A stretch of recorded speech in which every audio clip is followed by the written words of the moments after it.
Baik, saya jelaskan. Atorvastatin adalah antara ubat yang paling kerap diberikan untuk kurangkan kadar kolesterol di dalam badan. Tak semua orang yang kadar kolesterol tinggi perlu makan ubat kolesterol. Kolesterol ada banyak jenis. Ada LDL dengan HDL.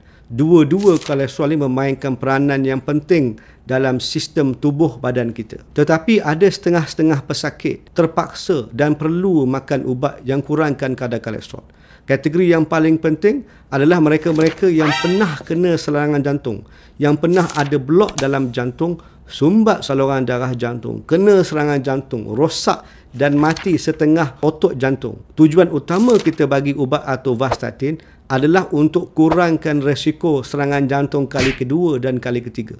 Jadi, orang yang paling kerap yang kena makan ubat atorvastatin adalah orang yang dah pernah kena serangan jantung, terutamanya kalau kolesterol dia tinggi. Tujuan dan matlamat utama ubat atorvastatin kepada setengah-setengah orang yang memang perlu makan ubat adalah untuk kurangkan resiko kena serangan jantung berikutnya.